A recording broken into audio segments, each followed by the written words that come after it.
Irmão, nós temos o nosso estudo hoje então na página 25 do segundo bloco da apostila.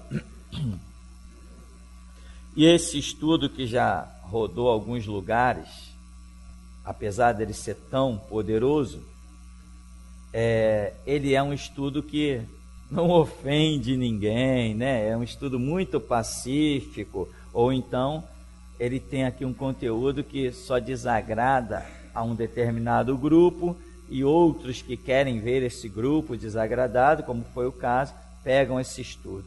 Esse estudo já rodou nos sites dessas grandes rádios que tem por aí, rotuladas de evangélicas, né? Quero deixar bem claro, eu particularmente não reconheço hoje nas rádios brasileiras nenhum programa evangélico, não reconheço nenhum, muito menos reconhecer que uma rádio seja evangélica. E também não reconheço na televisão brasileira nenhum programa evangélico. O que eu reconheço é só enganação.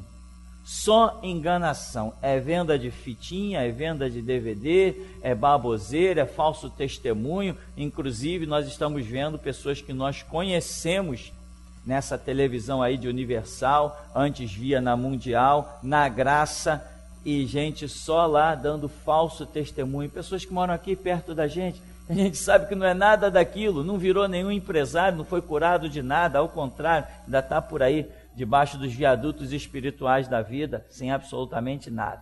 Então é isso que temos na televisão brasileira. Não reconheço hoje nenhum programa evangélico na televisão brasileira e não reconheço nas rádios também nada. Mas já pegaram esse nosso estudo, já jogaram lá pelos seus sites abundantemente. Então nós vamos ver aqui, tempo da graça. O que é o tempo da graça? O tempo da graça compreende aquela dispensação. Nós tivemos no Antigo Testamento, que a Bíblia diz durou até João, na narrativa ali do evangelista, diz que a lei durou até João. Era um tempo chamado de lei. Depois vem o Senhor Jesus, com a sua morte e ressurreição, implantou a dispensação da fé, também conhecida como tempo da graça. Então, o tempo da graça, assim como foi o tempo da lei, tá, meu irmão? Assim como foi o tempo da lei, o tempo da graça. Assim, em que sentido? O tempo da lei, ele não foi apenas o tempo da lei e ponto final. Ele foi um tempo subdividido em várias outras dispensações, em que nós temos dispensações de cativeiro, no tempo da lei, nós temos dispensação de reis, no tempo da lei, e temos outras dispensações, como no tempo de juízes, o governo humano. Então nós temos uma imensa dispensação chamada lei, mas dentro desta lei nós temos várias subdivisões. Assim também é o tempo da graça. O tempo da graça está aí. Nós tivemos a era da evangelização e hoje não temos mais a era da evangelização. Eu gosto muito de falar isso, quando Deus nos dá a falar isso, eu gosto muito de falar que só essa frase já expulsa metade da igreja, irmão. As pessoas vêm aqui visitar, me ouvem falar que não existe mais evangelização, eu não piso mais nesse lugar de jeito nenhum. Aquele pastor é o anticristo. Aí vão embora e não volta mais. Ponto final. Não existe mais evangelização. Não é uma loucura dizer isso? É uma loucura dizer isso. Mas quando Jesus veio e disse assim, a lei está cumprida, também era uma loucura. Disseram assim, esse cara tem demônio. Hoje se cumpriu aos vossos olhos a lei. Que? Arrastaram ele para fora da sinagoga e queriam apedrejá-lo. Se cumpriu ou não se cumpriu? Pois eu estou afirmando, a era da evangelização já era, acabou o tempo dela. Nós estamos na era da restauração. A lei durou até Jesus? Não. Quem encerrou o tempo da lei? Não foi nem Jesus. Quem encerrou o tempo da lei foi a aparição de João Batista. Não foi nem a aparição de Jesus, foi a de João Batista. João Batista tinha o ministério de quê? Restauração da nação judaica. Hoje, eu, pastor Tupirani, tenho o ministério de restauração da era cristã. Sou o último restaurador. Depois de mim, somente o grito da meia-noite vai se levantar, mas não será para restaurar, será para sobreviver, incendiar o mundo com o que eu, a voz da restauração, estou deixando. A geração que sairá, a nova geração e última geração para pregar o evangelho, será uma geração que vai aprender comigo, com a voz da restauração. Ponto final. Se o diabo quiser se levantar para propor um desafio, ele vai perder o chifre, porque é assim que será, porque é assim que o Senhor Deus tem dito. Então, meu irmão, tempo da graça é o tempo que foi instituído desde em que Jesus foi entregue pelos pecadores. Porque graça é um favor imerecido. Graça não é de graça. Qual é o preço? O preço é fé. Se tu creres, tu verás a glória de Deus. Não é de graça. A salvação não é como as pessoas dizem, salvação é de graça. Não, a salvação nunca foi de graça. O apóstolo Paulo, Romanos 10,4, diz que Jesus Cristo, com a sua morte, se transformou em justiça nossa. Onde há justiça, há um preço, há um critério, há uma regra. Não existe salvação de graça. Isso é coisa dos cegos do tempo da evangelização, que queriam encher a igreja e diziam, irmão, você está na igreja? Estou. Teu nome está no hall de membro? Tá. Você já foi batizado nas águas? Já. Pronto, tu é salvo. Salvo nada, que no inferno não existe salvo. E o que mais vai ter no inferno, irmão, é crentinho de meia tigela que já subiu até atrás do púlpito, usou Bíblia e não valorizou o Espírito Santo, né? Esses vão pagar, como a Bíblia diz, ao servo que soube a vontade do seu Senhor e não se preparou, vai sofrer muitos açoites. Então, tempo da graça que não é de graça, é essa dispensação que nós estamos vivendo hoje, desde a morte de Jesus Cristo, e esse tempo vai até onde? Até onde vai o tempo da graça?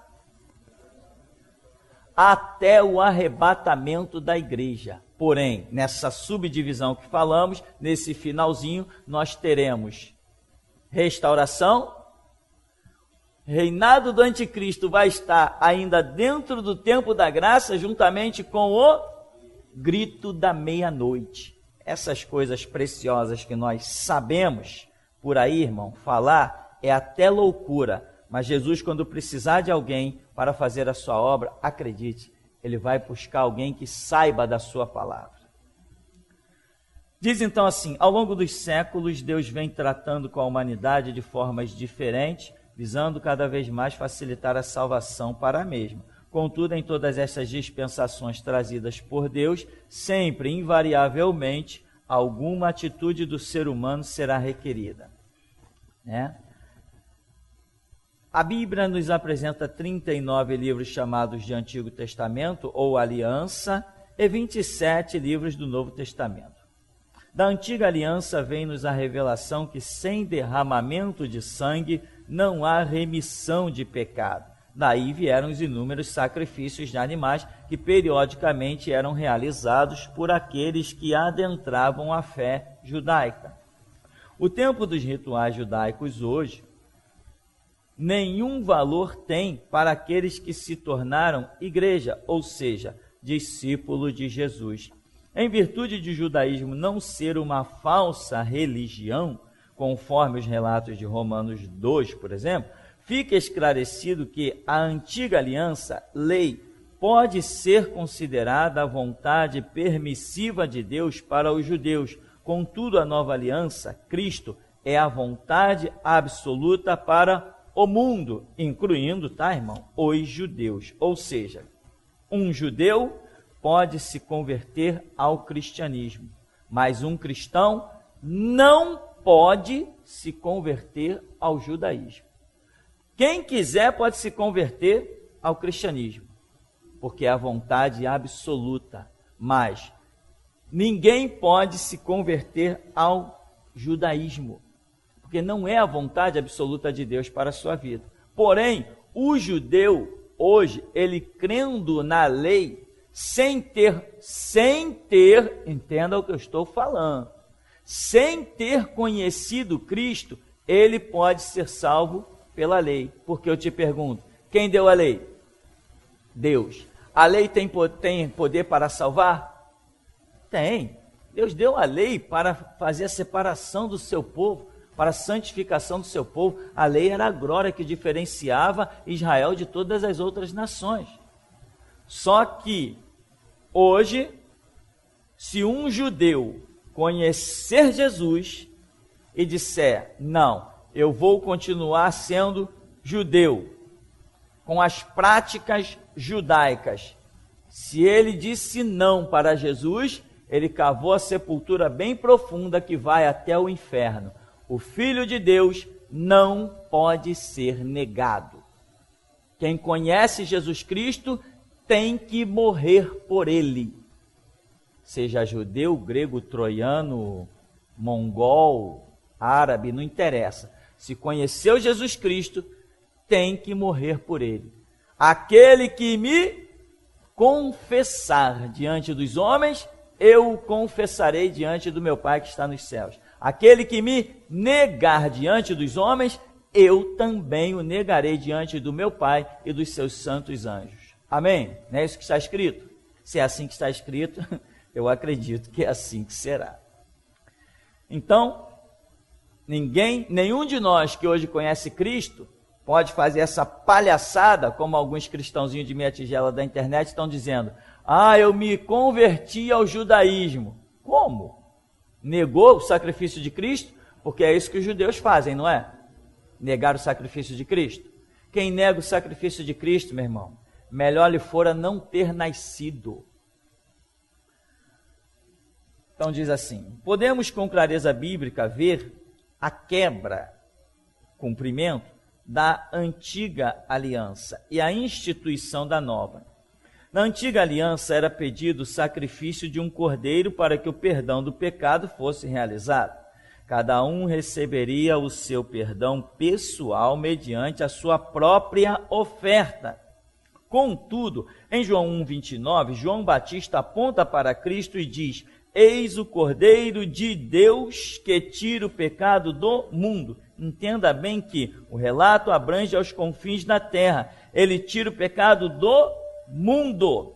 Aquilo que Deus nunca permitiu ser humano algum realizar, agora ele mesmo realizará pela humanidade, ou seja, o sacrifício de um ser humano, como diz João 3,16.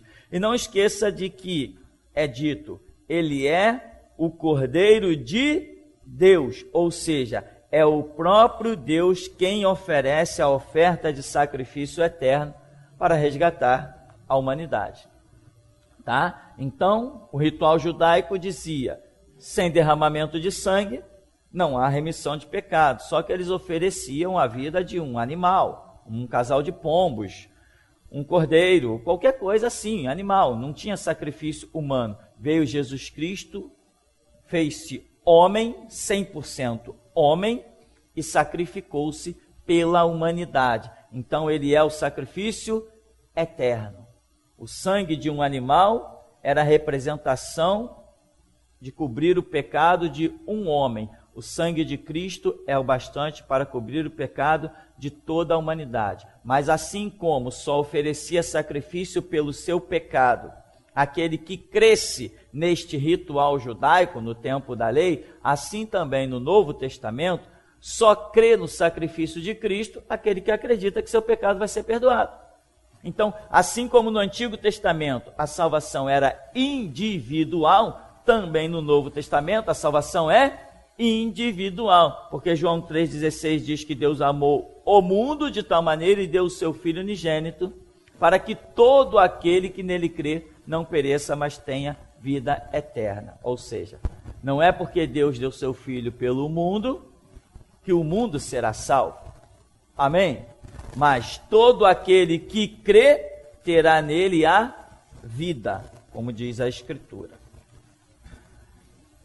Conforme os fatos inquestionáveis, fica instituído o tão comentado tempo da graça, ou seja, o favor imerecido de Deus para com os homens, onde o apóstolo Paulo deixa a sua contribuição gloriosa para que nosso entendimento não vacile. Lá é Romanos 3, 21 e 26, né? E ainda em Romanos 6, 23, o mesmo mostra seu entendimento quando afirma ser Cristo o dom gratuito de Deus. Por ser Cristo o dom gratuito, é que hoje nos encontramos no tempo da graça, o favor imerecido, né? Essas duas passagens falam, deixa eu avivar aqui um pouquinho o texto de Romanos.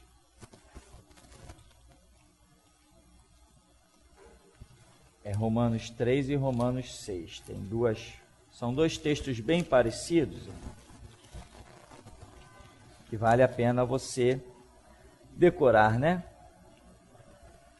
Romanos 3, 21 diz: mas agora, sem lei, se manifestou a justiça de Deus testemunhada pela lei e pelos profetas.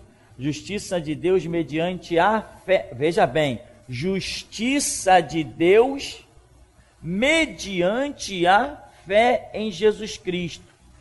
Então, você tem que atentar para essa palavra, justiça de Deus mediante a fé em Jesus Cristo, para todos e sobre todos os que creem, porque não há distinção, pois todos pecaram e carecem da glória de Deus, sendo justificados gratuitamente por sua graça, mediante a redenção que há em Cristo Jesus, a quem Deus propôs no seu sangue como propiciação, mediante a fé, para manifestar a sua justiça, por ter Deus, na sua tolerância, deixado impunes os pecados anteriormente cometidos, tendo em vista a manifestação da sua justiça no tempo presente, para ele mesmo ser justo e justificador daquele que tem fé em Jesus. Então, veja bem, como é frisado a questão de ter fé em Jesus, mediante a fé. Então, não é porque Cristo morreu que ninguém vai para o céu. Isso é conversa fiada, isso é papo de batista, isso é papo de pastorzinho que está querendo lotar a igreja para arrecadar dízimo. Ninguém vai para o céu porque Jesus Cristo morreu na cruz. Vai para o céu porque Jesus Cristo morreu na cruz e eu morro por ele. Como diz a Bíblia, ele morreu por todos, logo todos morreram. E ele morreu por todos, para que os que vivem não vivam mais para si, mas para aquele que por eles morreu e ressuscitou. Se eu reconheço no íntimo do meu ser que Cristo morreu por mim, a minha vida não tem mais valor. Eu perco o sentido do valor da minha vida. O que me interessa é, quer seja pela vida ou pela morte, que ele seja glorificado. Se eu não tenho esse entendimento, se eu não sou alguém disposto realmente a dar a vida pela causa do Evangelho, eu vou perder a minha vida. Evangelho, você pode ver que não é para qualquer um. É porta estreita, caminho apertado e poucos passam por ela. Mas por aí nós vemos igrejas lotadas, né, irmão? Quantos membros tem aquela igreja? 20 mil. E aquela ali, 20 milhões. Caramba, acho que Jesus estava enganado quando ele disse que a porta do céu é estreita. Estou vendo igreja com 20 milhões de membros. As assembleias parecem que estão com 40 milhões de membros. Será que toda essa gente vai entrar nessa porta tão estreita? Pelo menos uma coisa eu sei, a fila vai ter que ser muito longa. Pelo menos isso. Vixe. Romanos 6, 23. Diz assim: porque o salário do pecado é a morte, mas o dom gratuito de Deus é a vida eterna em Cristo Jesus, nosso Senhor. Romanos 10, 4. Porque o fim da lei é Cristo, para a justiça de quem? De todo aquele que crê. Então não é um crer. Alguém morre por você e diz assim, eu creio, tá, estou vivendo minha vida. Não, se alguém morre por mim e eu digo que creio, eu vou querer morrer por ele também. Esse é o cenário desse tempo da graça, ou também chamado de dispensação da fé. Porque sem fé, é impossível agradar a Deus. E é necessário que os que creem em Deus, que diz que tem fé, tem que crer que Ele existe e que é recompensador, galardoador daqueles que o buscam. Bom, seguindo, veremos ainda com toda clareza nas palavras do Senhor Jesus que toda a lei precisaria ser cumprida antes de sua abolição, pois a mesma também, como instituição divina, jamais poderia ser desconsiderada, a menos que fosse cabalmente cumprida. Em Mateus 5,17, o Senhor Jesus, ao declarar ter vindo para cumprir a lei, deixa evidente que o apóstolo compreendeu o tempo da graça em sua pessoa. E mais, uma vez ratificando a declaração de João 1,29, que Cristo seria o grande sacrifício que encerraria todos os rituais judaicos. Então, em Mateus 26, Marcos, Lucas, Jesus demonstra ser o mediador de uma nova aliança no seu próprio sangue, né? Tem também outras leituras indispensáveis, Hebreus aí. O que acontece? Jesus é o único. Você sabe o que significa alguém ser único? Jesus é o único mediador entre Deus e os homens. Ou seja, lá está Deus, cá estou eu, miserável pecador. Eu só tenho contato hoje, no tempo da graça, com Deus, se Deus me olhar através de Jesus e se eu falar com Deus através de Jesus. Fora isso, se chama idolatria. Jesus Cristo é o único caminho, verdade e vida. Ele é o único mediador. Ele está ele media, ele está entre eu e Deus.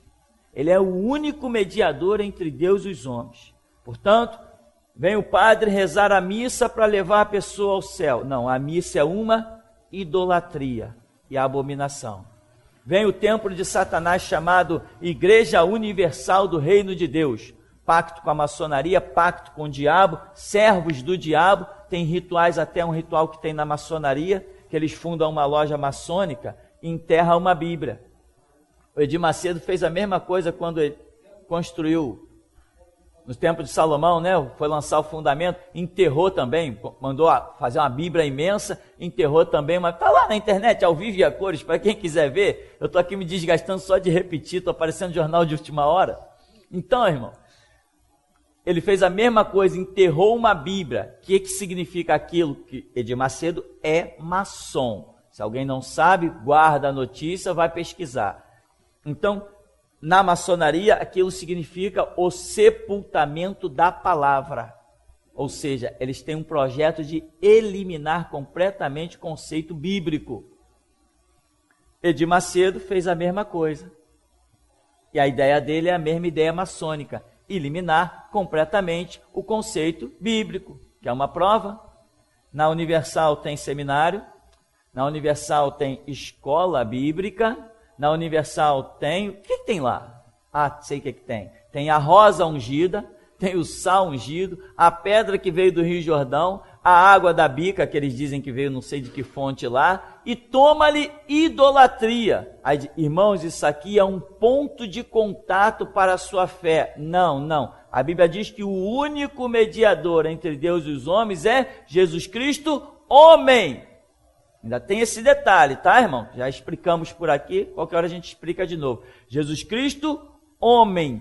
Eu não posso ter fé que chegue a Deus se ela não estiver somente passando por Jesus Cristo.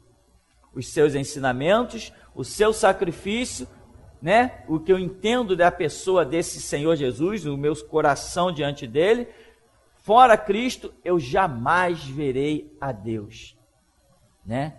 Senhor, para onde tu vais? Nós queríamos saber o caminho. Olha, eu sou o caminho e a verdade e a vida, e ninguém vem ao Pai se não por mim.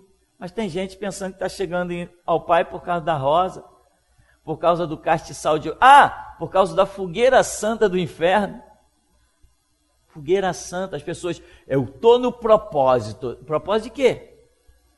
O pão ungido. Irmão, quando eu era da macumba tinha tudo isso e um pouco mais. Quando eu era da macumba tinha tudo isso e um pouco mais.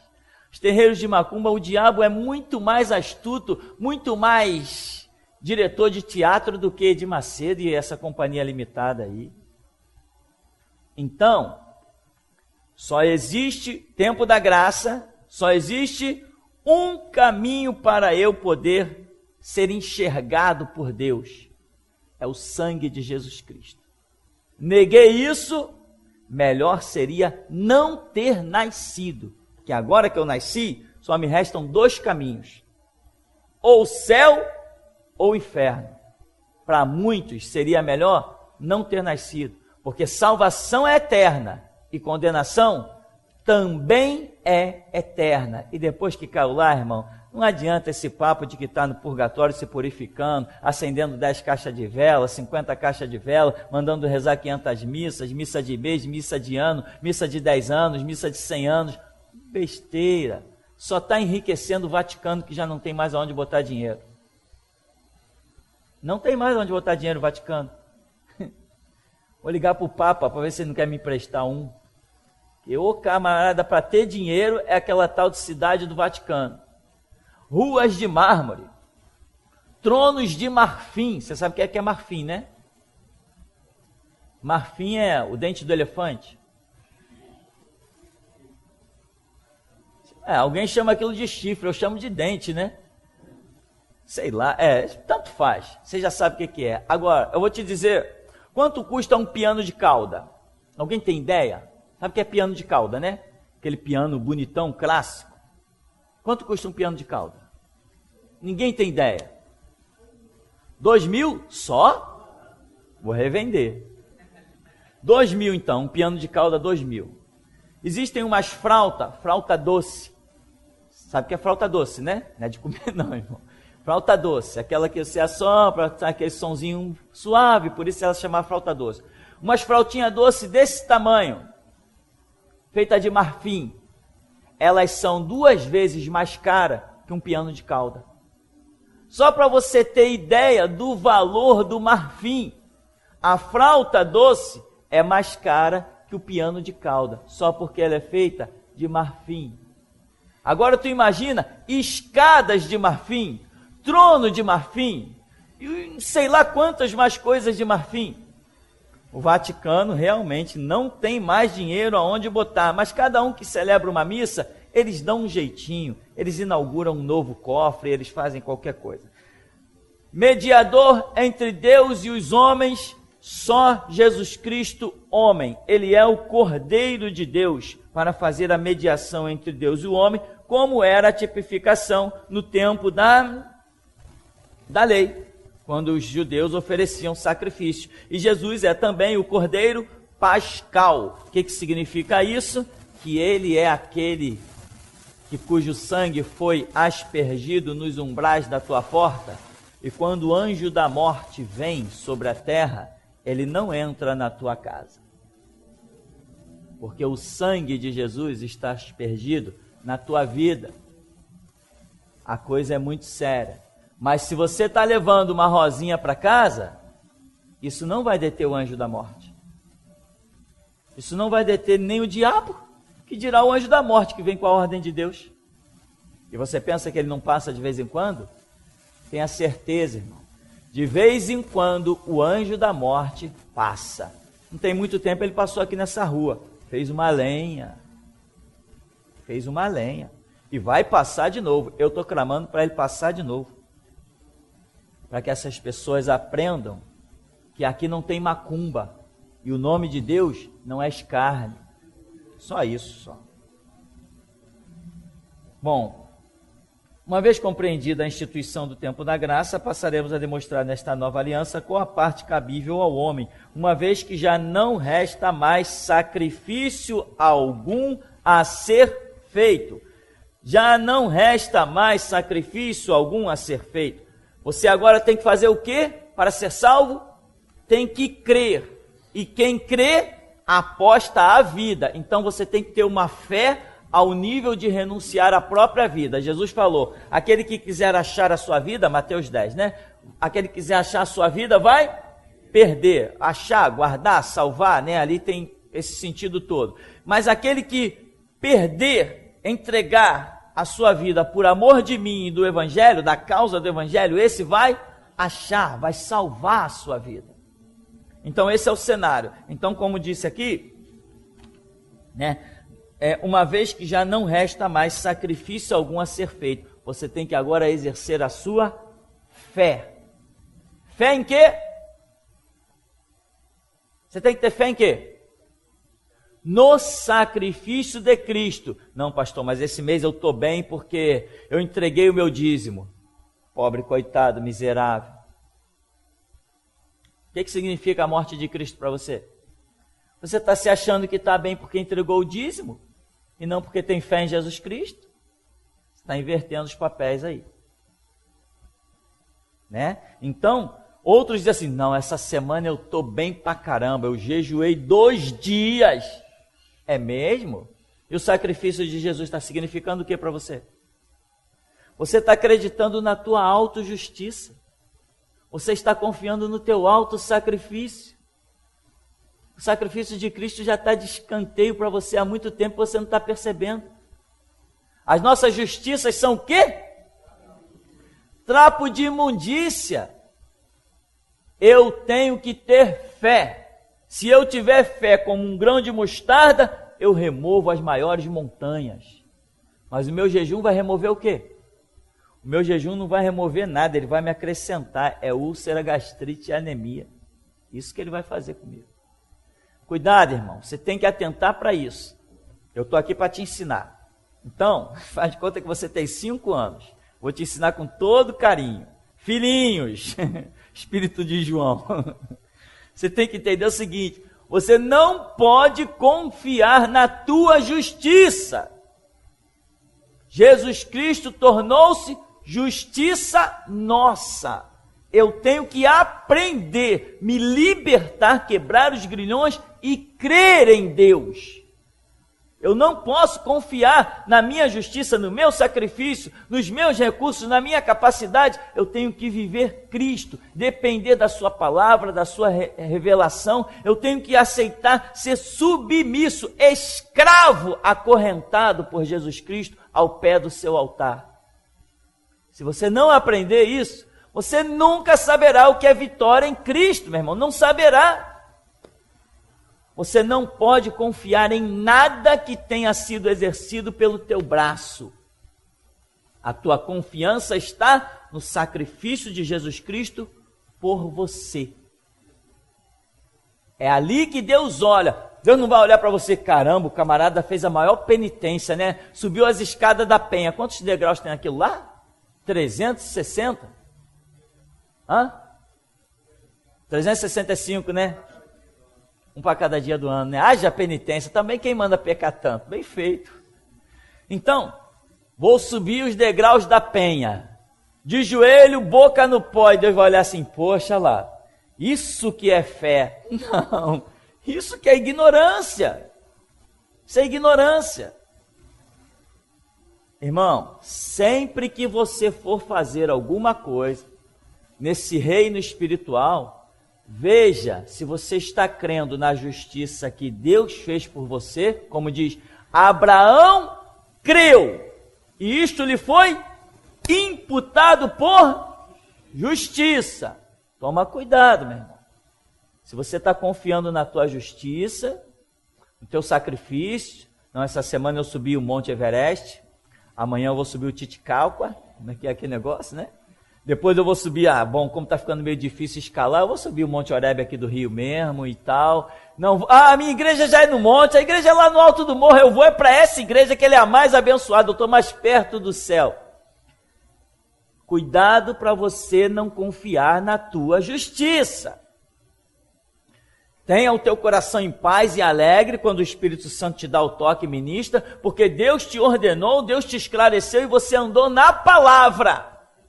E até nisso entenda que até para andar na palavra é misericórdia de Deus.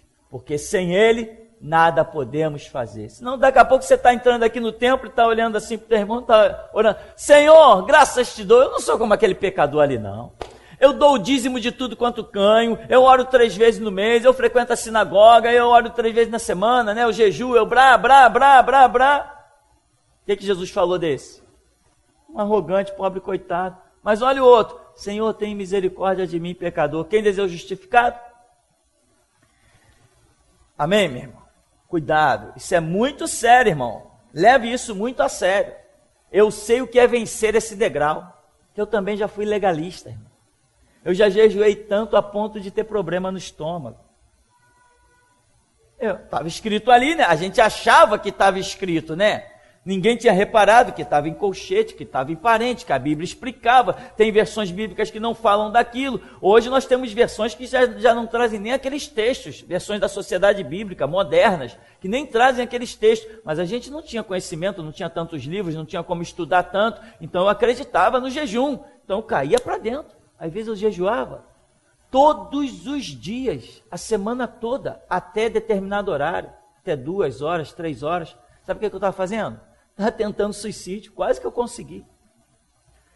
Deus teve misericórdia, sabe, irmão? Deus teve misericórdia. Então, cuidado quando você pensar em realizar alguma coisa e ao invés de se alegrar em ter realizado, você confiar nisso como se fosse a tua autojustiça. É um perigo muito grande. Eu posso te dizer que é um perigo muito grande. Com a experiência que tenho, posso te dizer isso.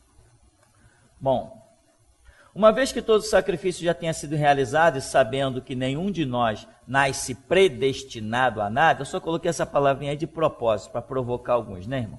Temos, afinal de contas, que descobrir qual parte nos cabe nesta nova aliança. Pois se estamos falando de aliança, amém, irmão? Temos a aliança da lei, temos a aliança da graça, amém? Então estamos falando de aliança. Isto quer dizer que 2 partes estão em questão, pois normalmente uma aliança tem que envolver no mínimo 2 aspectos ou ainda 2 interesses. Se você faz uma aliança com alguém. Então Deus fez uma aliança com o homem. A parte do homem existe. Ela não é uma cruz tão pesada, né? Se tu creres, tu verás a glória de Deus. Só que às vezes a fé de cada um tem um preço diferente. Não importa, porque Deus não nos deixa ser tentados, além do que possamos resistir. Portanto, se Deus te deu uma cruz pesada, é porque você é mais forte do que eu. Se a minha cruz é leve, é porque eu sou mais fraco que você. Mas todos nós temos a medida da cruz suficiente para que Deus nos galardoe de acordo com o que Ele quer galardoar. Ninguém tem cruz mais pesada nem mais leve. Ninguém tem cruz. Se a minha cruz for mais leve que a tua, significa que eu sou mais fraco que você. Só isso. E Deus, por misericórdia, não me vai dar a cruz que você leva, vai me dar outra. É assim que eu entendo. Porque Deus não nos deixa ser tentados, além do que possamos resistir. E diz a parábola que Ele repartiu a cada um segundo a sua capacidade. Se eu não tenho capacidade de carregar a sua cruz, Deus não vai me destruir me dando ela. Ele me ama. Ele vai me dar uma cruz que eu possa carregar. E é nisso que eu me alegro às vezes, quando eu vejo, caramba, a situação está terrível, meu Deus, tem misericórdia. Eu digo assim, não. Se eu tenho essa cruz, é porque eu posso carregar. Levanto a cabeça e vou em frente. Amém, irmão? 2 mais 2, 4. Em Efésios 2, 8 e 9, fica evidenciado a parte que nos cabe, pois está dito, pela graça, favor imerecido de Deus por nós no sacrifício de Cristo, somos salvos, contudo revela, mediante a fé. Ou seja, a Bíblia diz lá em Efésios 2, pela graça sois salvos, mediante a fé. Então, é a sua fé no que Deus fez por você, você crê, isso te é imputado por justiça e você passa a ser salvo. Às vezes vem uma cobrança dessa tua fé. A fé de Daniel custou-lhe uma cova de leão. A fé de Sadraque, Mesaque e Abednego lhe custou uma fornalha. A fé do apóstolo Pedro lhe custou uma crucificação de cabeça para baixo. A fé de Estevão, uma chuva de pedras. A fé de Tiago, a espada de Herodes. A fé de João Batista, a cabeça numa bandeja.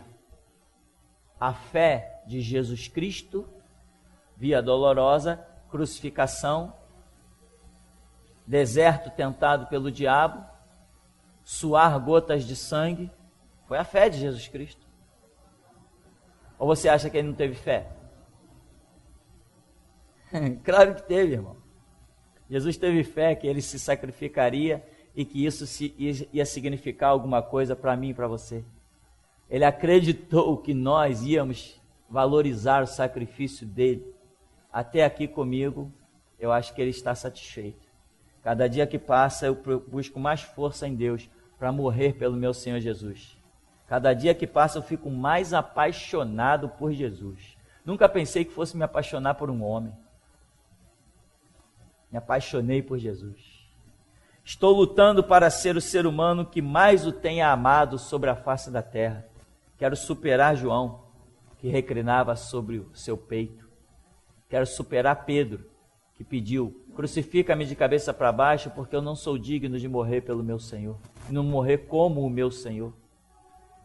Quero superar Pedro, que disse, Paulo, que disse: o viver é Cristo, morrer é lucro. A vida que eu agora vivo na carne, vivo na fé do Filho de Deus, o qual me amou e a si mesmo se entregou por mim. Quando Paulo vai caminhando para o corredor da morte, não era Estados Unidos não, mas já tinha corredor da morte naquela época, porque impérios assassinos sempre existiram desde os tempos antigos.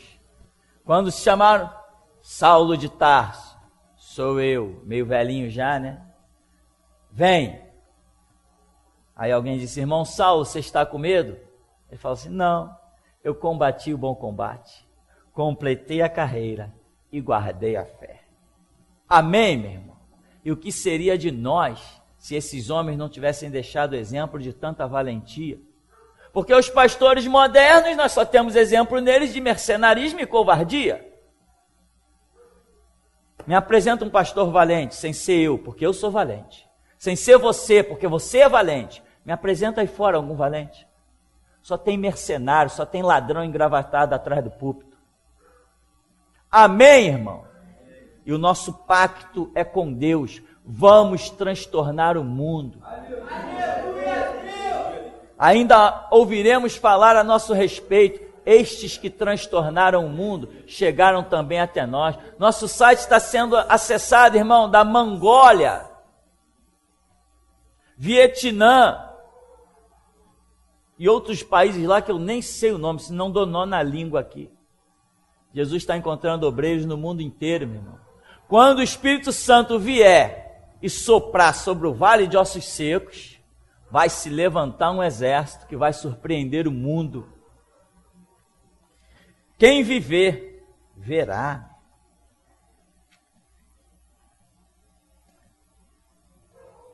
Bom, dizendo aqui então, isto quer dizer que a minha fé deve estar direcionada ao favor que Deus por mim instituiu na pessoa e sacrifício de Cristo, né? E ainda está escrito que isto não vem de nós, ou seja, jamais teríamos como providenciar-nos um veículo de salvação tão poderoso e eficaz. Em Romanos 5, Paulo mais uma vez evidencia que a nossa atitude de fé nos permite adentrar a nova aliança, para, enfim, desfrutarmos do tempo da graça, onde também deixa evidenciado que somos justificados mediante a fé. Então, Romanos 5 diz assim: justificados, pois, mediante a fé. O que te justifica? O que te faz triunfar com toda essa glória que Deus tem realizado por nós? É a sua fé. Sem a sua fé, não interessa que Jesus Cristo tenha morrido por você. Sem a sua fé, você não é participante deste sacrifício. Tinha 2 ladrões lá, um de um lado e outro do outro de Jesus. Um creu, Jesus disse assim, o homem disse assim, Senhor, lembra-te de mim quando entrares no teu reino. Jesus falou o que para ele? Hoje mesmo tu estarás comigo no paraíso. O homem silenciou, dali para frente não disse mais nada. E o outro? Tu não és o Cristo? Desce dessa cruz aí, te salva, a ti e a nós também, e brá. Aí o outro vem, mas você, nem aí, morrendo, tu não teme a Deus? Tu não sabe que nós estamos recebendo o justo pelo nosso pecado, pela nossa negligência? Cala a tua boca. Senhor, lembra-te de mim quando entrares no teu reino. Jesus estava ali morrendo pelos aqueles 2. Um foi, e o outro? O outro seria melhor não ter nascido. Justificados, pois, mediante a fé, temos paz com Deus por meio de nosso Senhor Jesus Cristo, por intermédio de quem obtivemos igualmente acesso pela fé. Veja que Paulo fala sempre pela fé, e foi nisso que Martinho Lutero se baseou para abrir mão das indulgências católicas, daquelas relíquias que enriqueceram em muito, fizeram a Igreja Católica comprar metade do mundo. Então, igualmente acesso pela fé a esta graça na qual estamos firmes e gloriamo-nos na esperança da glória de Deus. Bom, é isso aí. Então a nossa salvação, o nosso contar, é tudo mediante a fé. Apenas a título de encerramento, queremos lembrar Hebreus 11:6, que afirma que sem fé é impossível agradar a Deus. Ou seja, se não tivermos fé de que o sacrifício de Cristo seja único e suficiente para a nossa remissão, jamais agradaremos a Deus e assim não desfrutaremos da sua graça. Mediante a fé no tempo da graça, poderemos ser tudo o que quisermos para ver a tremenda glória de Deus. Irmão, não resta mais nada a ser feito por você. Você entende isso? Não resta mais nada a ser feito por você. Agora é a sua fé que vai fazer todas as promessas de Deus se cumprirem sobre você. Tudo que Deus tinha para fazer por você, Ele já fez. A sua libertação está na morte de Cristo no Calvário. A sua cura está na morte de Cristo no Calvário. O seu poder sobre o diabo está na morte de Cristo no Calvário. O seu poder para testemunhar de Cristo e morrer por Ele, como testemunho no meio dos homens, está na morte de Cristo no Calvário. Tudo que você imaginar, o comer o melhor da terra, o ser abençoado, o sair do vermelho, o ter uma vida financeira abençoada por Deus, tudo o que você imaginar está na morte de Jesus Cristo no Calvário. Deus não tem mais nada para fazer por você. Eu vou te dizer uma coisa. Deus é sempre ilimitado, né? Deus não é ilimitado? Ele não vai sempre além do que pedimos ou pensamos? Deus não tem sempre uma carta na manga? Tem. Mas eu vou dizer uma coisa. Pela tua salvação, Deus não tem mais nenhuma carta na manga. Ele esgotou todos os seus recursos, dando seu filho na cruz do Calvário. Ele esgotou todos os seus recursos, dando Jesus Cristo para morrer por nós no Calvário. Então você só não será o que você for negligente para não alcançar. Se você está na igreja porque você quer um casamento, tadinho de você. Você está na igreja porque você quer um bom emprego, coitado de você. Você está na igreja porque sei lá o que você quer, coitado de você. Olha para Cristo, autor e consumador da nossa fé. Buscai primeiro o reino de Deus, a sua justiça, as demais coisas serão acrescentadas. Não resta mais nada a ser feito por você. Eu entendi isso, parti para buscar a face de Deus e Ele fez da minha vida além do que eu pedi ou pensei. Não sou nenhum especial. Se eu fosse especial, Jesus teria morrido 2 vezes por mim, né? Não, Ele morreu uma vez só. Morreu uma só por ti também? Então nós somos iguais mediante Deus. O sacrifício é um só. Se eu tenho conseguido atordoar o mal, você também tem essa condição. Caminha, trilha, cresce, né? Ficai em Jerusalém, até que do alto sejais revestido de poder.